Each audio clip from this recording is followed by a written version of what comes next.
டால்ஸ்டாயினுடைய 23 tales அப்படிங்கிற அந்த தொகுப்பில் நிறைய முக்கியமான கதைகளை நான் உங்களோட பகிர்ந்திருக்கேன். அந்த 23 டேல்ஸில் இன்னொரு முக்கியமான ஒரு கதையை நான் இன்றைக்கி உங்களோட பகிர்ந்துக்க போகிறேன். அந்த கதையுடைய பேர் த இம்ப் அண்ட் த கிரஸ்ட், அதாவது சிறிய பிசாசும் ரொட்டி துண்டும் அப்படின்னு நம்ம தமிழில் சொல்லலாம். ஒரு ஏழ்மையான ஒரு விவசாயி இருக்கார். அவர் ஒரு நாள் காலையில் தன்னுடைய வயலில் வேலை செய்கிறதுக்காக போகிறார். போகும்பொழுது தன்னோடு ஒரே ஒரு ரொட்டி துண்டை தன்னுடைய ஒரு கையில் இருக்கக்கூடிய ஒரு துணியில் சுற்றி அதை எடுத்துக்கிட்டு போகிறாரு. தன் போய் நிலத்தில் வேலை செய்கிறதுக்கு முன்னாடி அந்த ரொட்டி துண்டை ஒரு புதருக்கு அடியில் வச்சுட்டு அவர் போய் தன்னுடைய குதிரையோட அந்த வயலில் வேலை செய்கிறார். அந்த குதிரையும் களைப்படையுது, இவரும் களைப்படைகிறாரு. அப்படி களைப்படையும் பொழுது பசி எடுக்குது. அப்போது போய் சாப்பிடலாம், நம்மக்கிட்ட ஒரு ரொட்டி துண்டு நம்ம கொண்டு வந்திருக்கோம், அது ஒன்று தான் நம்மகிட்ட இருக்கக்கூடிய கடைசி ரொட்டி துண்டு, அதை போய் சாப்பிடலாம் அப்படின்னு நினச்சிக்கிட்டு அந்த வச்சிருக்கக்கூடிய அந்த புதருக்குள்ளே போயிட்டு பார்க்கும்பொழுது அங்கே அந்த ரொட்டி துண்டு இல்லை. இது என்னடா இது, நம்ம கொண்டு வந்தது இப்போது இப்படி காணுமே, என்னன்னு தெரியலேன்னு அங்கே உட்காந்து அவர் யோசிக்கிறார். யோசிச்சுட்டு கொஞ்ச நேரத்தில் அவர் ஒரு முடிவுக்குறாரு. ஸோ நம்மளை மாதிரி யாருன்னா பசியாக இருக்கிறவங்க அதை சாப்பிட்ருப்பாங்க அப்படின்னு சொல்லி அங்கேருந்து எழுந்து போயிட்டு கிணத்துல இருக்கக்கூடிய தண்ணீரை பருகிட்டு அவர் தன்னுடைய வேலையை திருப்பி ஆரம்பிக்கிறாரு. தன்னோட குதிரைக்கும் கொஞ்சம் தண்ணி காட்டிட்டு அந்த குதிரையை அழைச்சிக்கிட்டு போய் வேலையை பார்க்குறாரு. உண்மையாகவே அந்த ரொட்டி துண்டை யார் சாப்பிட்டாங்க அப்படின்னா, அங்கே ஒளிஞ்சிட்டு இருந்த ஒரு சிறிய பிசாசு தான் அதை சாப்பிட்டுச்சு. அப்போ அந்த பிசாசு என்ன விரும்புச்சு, என்ன தான் நினைச்சது அப்படின்னா, இந்த ரொட்டி துண்டு நாம் எடுத்து சாப்பிட்டோம், அந்த மிக கொடூரமான பசியில் அந்த விவசாயி அந்த ரொட்டி துண்டு இல்லை அப்படின்ன உடனே அவன் அந்த பசியில் எப்படியும் கடவுளை கூப்பிட்ருப்பான், அல்லது நம்மளை சபிச்சிருப்பான், இல்லை நம்மளுடைய தலைவனை சபிச்சிருப்பான், நாம் ஏதாவது ஒரு கிறுக்குத்தனமான வேலையை ஏதாவது செய்யலாம் அப்படின்னு நினச்சோம்னா, இவன் ரொம்ப எளிமையாக இப்படி கடந்து போயிட்டானே இவன் அப்படின்னு தனக்குள்ளே புலம்பி தீர்க்கும் அந்த சின்ன பிசாசு. உடனடியாக என்ன பண்ணும் அப்படின்னு சொன்னால், தன்னுடைய முதலாளி இடத்துல போய் இந்த நடந்த விஷயத்தை போய் சொல்லும். அதாவது டெவில்கிட்ட இந்த விஷயத்தை சொல்லும். டெவில் என்ன சொன்னோம், என்னடா சொல்கிற நீ சொல்கிறது உண்மைதானா, இப்படி மனிதர்கள் இருந்தால் அப்போ நாம் எப்படிடா நம்மளுடைய பொழப்பை நடத்துறது, மனிதர்களை அவர்களுடைய அந்த குணத்தை மாற்றணும், கோவப்பட வைக்கணும், அவனை பேராசைப்பட வைக்கணும், இந்த மனிதர்களுடைய இந்த குணநலன்களை வச்சு தான் நாம் நம்மளுடைய ஆசைகளெல்லாம் தீர்த்துக்கிறோம், நம்ம கடவுளை நம்ம பழிக்கிறோம், நீ இப்படி பைத்தியக்காரத்தனமாக இப்படி வந்துட்டுருக்கியே, அவனை தோக்கடிக்க முடியாமல் துப்பு இல்லாமல் நீ இப்படி வந்திருக்கியே, நான் ஒன்றை தான் குறை சொல்லுவேன் அப்படின்னு சொல்லி அந்த சிறிய பிசாசை அந்த டெவில் பெரிய பிசாசு மிரட்டுது. நீ போய் உடனடியாக போயிட்டு அவனை நீ என்ன பண்ணுவே தெரியாது, உனக்கு 3 வருஷம் நான் டைம் தரேன், அவனை நீ எப்படியாவது அவனுடைய மனநிலையை நீ மாற்றி அவனை ஒரு பேராசை மிகுந்த, அவனை ஆசைகள் அதிகமாக இருக்கக்கூடிய, இல்லை ஏதோ தவறு செய்யக்கூடியவனா அவனை நீ மாற்றி அவனை சொல்லி அனுப்புது. அப்படி நீ பண்ணல அப்படின்னா உன் மேலே நான் புனித தெளித்து உன்னை நான் அழிச்சிருவேன் அப்படின்னு அந்த பெரிய பிசாசு மிரட்டுது. இப்போ திரும்பி போகக்கூடிய அந்த சின்ன பிசாசு முன்னே போல் ஒரு பிசாசு மாதிரியாக ஒளிஞ்சு இல்லாமல் தானும் ஒரு வேலை செய்யக்கூடிய ஒரு விவசாயியைப் போல, ஒரு உழைப்பாளியைப் போல தன்னை மாற்றிக்கிட்டு அந்த விவசாய இடத்துல போய் வேலை செய்யுது. அந்த விவசாய இடத்துல மட்டும் வேலை செய்யாமல் அந்த ஊரில் ஒரு உழைக்கக்கூடிய ஒரு நபராக போய் மாறி வேலை செய்யுது.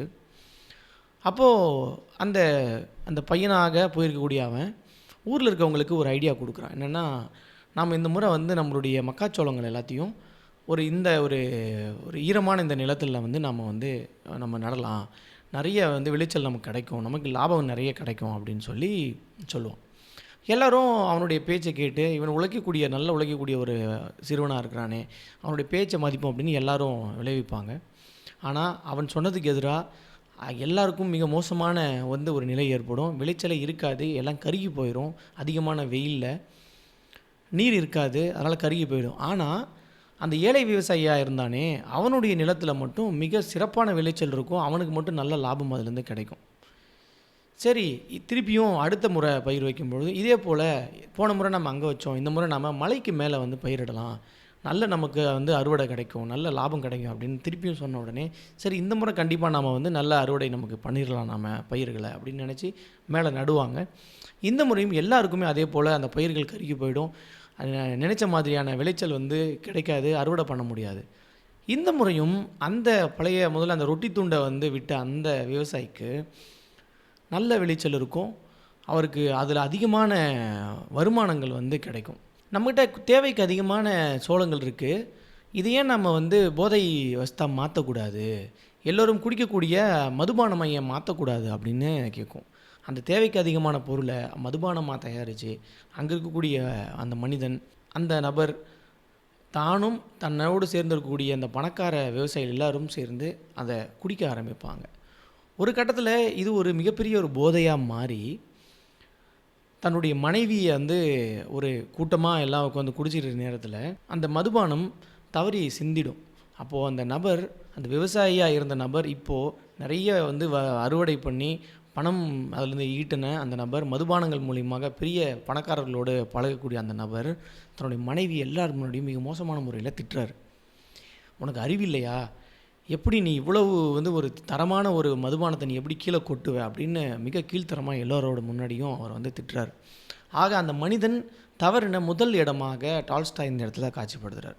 அடுத்து அந்த சிறுவன் விஷயத்தில் இருக்கக்கூடிய அந்த பிசாசு ஒரு நரியினுடைய இரத்தத்தை சேர்த்ததைப் போல, ஒரு ஓநாயினுடைய இரத்தத்தை சேர்த்ததைப் போல, கடைசியாக ஒரு பன்றியினுடைய இரத்தத்தை சேர்த்ததைப் போல அந்த மதுபானங்களில் ஒரு குறியீட்டின் மூலயமா நமக்கு சொல்லுவார். என்ன அப்படின்னா, அந்த நரியினுடைய இரத்தத்தை சேர்க்கும் பொழுது அவங்களுக்குள்ளேயே ஏமாற்றிக்க ஆரம்பிப்பாங்க. அவங்களுடைய பேச்சுகள் எல்லாமே குளற ஆரம்பிக்கும்.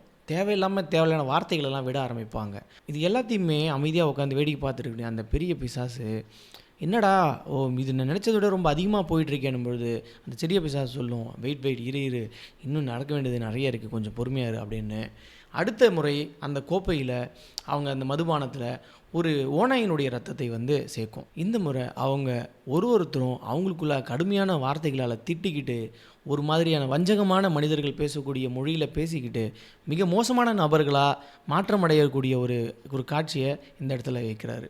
இதெல்லாம் உட்காந்து பார்த்துருக்கக்கூடிய அந்த டெவில், இது என்னடா நினச்சதோட ரொம்ப சூப்பராக இருக்கே, இரு இன்னும் மெயின் விஷயமே வரல, கொஞ்சம் காத்திரு அப்படின்னு அந்த சின்ன பிசாசு சொல்லும். இப்போது 2வது கிளாஸ் குடித்த உடனே தான் இப்படி பார்க்குறாங்க. இப்போ நான் 3வது கிளாஸ் குடித்த உடனே இப்போ இவங்க எல்லாம் ஒரு பன்றியை போல் எல்லாம் உழலுவாங்க பாரு, நீ வேடிக்கை பாரு அப்படின்னு சொல்லி அந்த சிறிய பிசாசு டெவில் கிட்ட சொல்லும். அப்போ அந்த 3வது கோப்பை அந்த மதுவை அருந்தின உடனே ஒருத்தர் அவங்களுக்குள்ளே அடிச்சுக்கிட்டு திட்டிக்கிட்டு ஏன் சண்டை போடுறாங்கன்னே தெரியாமல் அந்த கூட்டம் அங்கேருந்து திடீர்னு கலைஞ்சு போகும். அப்போ இது எல்லாத்தையும் பார்த்துருக்கக்கூடிய அந்த டெவில், ரொம்ப சிறப்பான வேலையை பண்ணியிருக்க, அப்படி நீ வந்து அந்த ரத்தங்களை வந்து அந்த நரியினுடைய, ஓநாயினுடைய, பன்றியினுடைய ரத்தத்தையெல்லாம் சேர்க்கும் பொழுது அந்த மனிதனுடைய குணம் ஒன்றா மாறுது, இதெல்லாம் பார்க்குறதுக்கே பயங்கர வேடிக்கையாக இருக்குது அப்படின்னும் பொழுது அந்த சிறிய பிசாசு சொல்லும், நான் எதனுடைய ரத்தத்தையும் நான் வந்து கலக்கலை, இது எல்லா குணமும் மனிதர்களுக்குள்ளாக ஆல்ரெடி இருக்குது, அப்போ அதை நான் தூண்டி தான் விட்டுட்ருக்கேன்.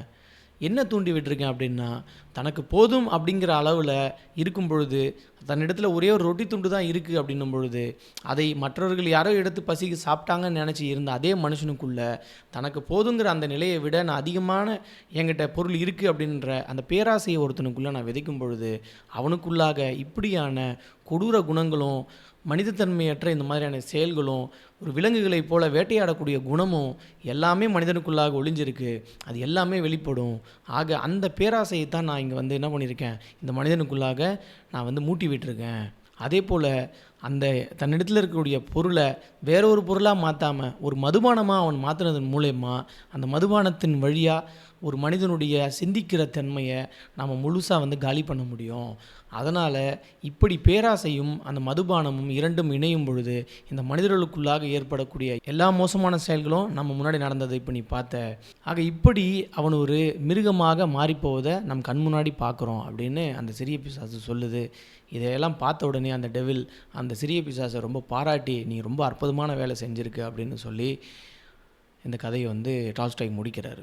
அப்போ இந்த கதையின் மூலயமாக நாம் புரிஞ்சிக்க வேண்டிய மிக முக்கியமான 2 விஷயம். ஒன்று பேராசை, 2வது இந்த மதுவினுடைய பழக்கம்.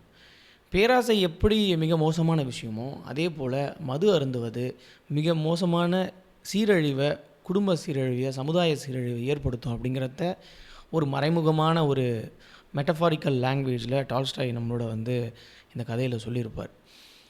சாதாரணமாக ஒரு ரொட்டி துண்டு பசிக்காக யாரோ சாப்பிட்டாங்க அப்படின்ற அந்த சாதாரண மனிதன் தன்னிடத்தில் அளவுக்கு அதிகமான பொருள் இருக்குது அப்படின்னும் பொழுது தனக்குள்ளே ஏற்பட்ட அந்த பேராசை, அந்த பேராசையின் வழியாக மதுபானம் தயாரிக்க ஆரம்பிக்கிறது. அது மதுபானத்தின் வழியாக அந்த மக்களை அவன் வந்து வேறு மாதிரி வந்து அவன் அணுகிறது, தன் மனைவியை வந்து திட்டினது, அங்கே பிற பணக்காரர்களோடு இணைந்து அந்த குடியை வந்து ஒரு கும்மாளமும் இருந்தது. ஆக இப்படியாக ஒரு மனிதன் சீரழிவதற்கு மிக முக்கியமான காரணிகளில் இந்த 2 காரணிகளையும் நம்ம சொல்ல முடியும். இது 2 மட்டுமே இல்லை, எக்கச்சக்கமாக இருக்குது. அதில் இது 2ம் முக்கியம் அப்படின்னு இந்த கதையின் மூலியமாக டால்ஸ்டாய் நம்ம இடத்துல சொல்லியிருக்காரு. மீண்டும் வேறொரு கதையோடு சந்திப்போம். நன்றி.